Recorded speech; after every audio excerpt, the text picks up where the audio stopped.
I spent my entire life painting what everyone else wanted to see. Safe, beautiful, palatable art that pleased every eye. My family beamed at their son's success. Monica, my fiancée, arranged by our parents, always stood by my side with her gentle, practiced smile. But no one saw the paintings I created at midnight. Dark brush strokes and screaming colors that echoed the loneliness of a man living a lie. Until Adam walked into my life. You paint the things you're afraid to say, don't you? That was the first thing Adam ever said to me. We were in a high-rise apartment drenched in the glow of the setting sun. He stood before a piece I had just finished, technically flawless, yet utterly soulless, and he didn't even bother to look at it. He was looking straight at me.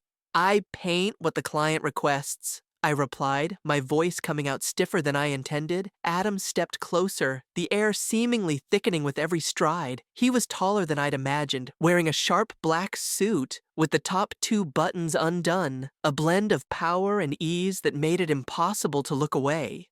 "But what about what you want to paint?" He paused, closing the distance until he was just an arm's reach away.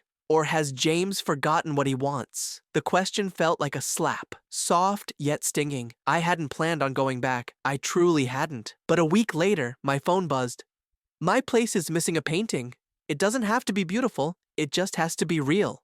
And so, I went, and I kept going back.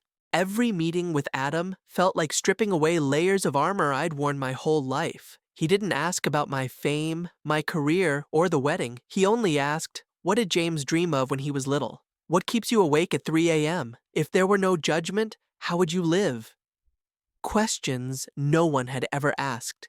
Questions I hadn't dared to ask myself. Then came the night I finished a piece full of jagged lines and shadowed hues, the emotions I had buried deep. Adam stood behind me, his voice rough with emotion. "This is the real you. Why do you hide him?" I turned to argue, but the look in his eyes silenced me. There was no judgment, only understanding and hunger. "Because no one wants to see it," I choked out. "I do." Adam stepped in, his hand grazing my cheek, warm and trembling. "I just want the real James. I don't need anyone else." And I kissed him, or maybe he kissed me. It didn't matter. All I remember is the feeling of finally, truly breathing. "Are you out of your mind?" I stared into the mirror, blood rushing to my face as I saw the crimson mark on my neck. There was no hiding it. Monica would see. Behind me, Adam leaned against the wall. His gaze was intense, burning with passion, but now there was something else. A challenge. "Let them see," he said softly, almost too calmly. "Let them know someone loves you, really loves you." "This isn't love," I spun around, a mix of fury and panic. "This is control. You're marking me like I'm property." For the first time, I saw Adam flinch. A flash of pain crossed his eyes. "James!" His voice dropped, raw. "I'm sorry. I didn't think—" He ran a hand through his hair, a rare crack in his composure. I couldn't stand watching you go back to her every night. I couldn't stand pretending you don't belong to me." "I don't belong to anyone," I said, though my anger was already fading.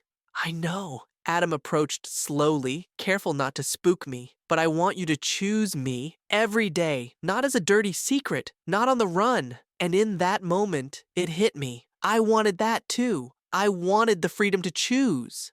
"How long have you known who I am?" The question slipped out after I found an old painting in Adam's private study, a piece from 5 years ago, sold at a tiny obscure exhibition. Adam was silent for a long moment. Then he opened a wooden box and pulled out a worn catalog from my very first show. "5 years ago, I was a nobody just trying to survive," Adam murmured. "I wandered into your gallery by chance, and I saw you, standing alone, staring at your own work like you were looking at a piece of your soul you were too scared to claim." He looked at me, his eyes dark with longing and old pain. "I fell for you right then and there, James, but I was nameless. How could I approach you? So I built all of this, day by day, night by night, hoping that one day I'd be worthy enough to stand next to you. And when I heard you were getting married," his voice cracked.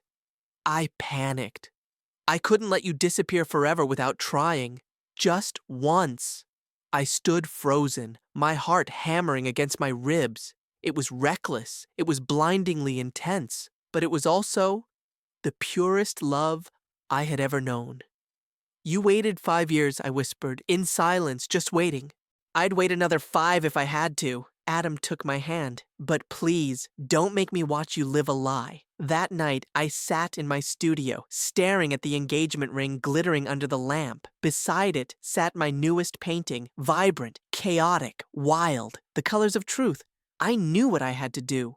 The next morning, I sat across from my parents. I can't marry Monica because I love men, Mom, Dad. The silence stretched for an eternity. Mom wept, Dad turned away, but I didn't back down. For the first time, I didn't run. With Monica, the conversation was heartbreaking but necessary. You deserve someone who loves you the right way. That person isn't me. She gave me a sad smile. You know, I think I always knew. I just hoped I could be the one to change you. The opening night of my exhibition, Freedom, was packed. My parents stood in a corner, hurt, yes, but present. It was a beginning. And Adam, he stood in the crowd, watching me with pride, not possessive, not demanding, just loving me. When the crowd thinned, I walked over to him. Adam smiled, silent, but I saw the question in his eyes, and I, finally unafraid, reached out. Adam looked down at my hand, then up at me, his eyes shining. He took my hand, held it tight, and we walked out together, hand in hand, for all the world to see. No more secrets, no more shadows, just two men daring to choose the truth over a comfortable lie. And for the first time, I felt like I was painting my own life, vibrant, chaotic, and breathtakingly free. If James and Adam's story touched your heart, please rate 5 stars, comment, and follow the channel.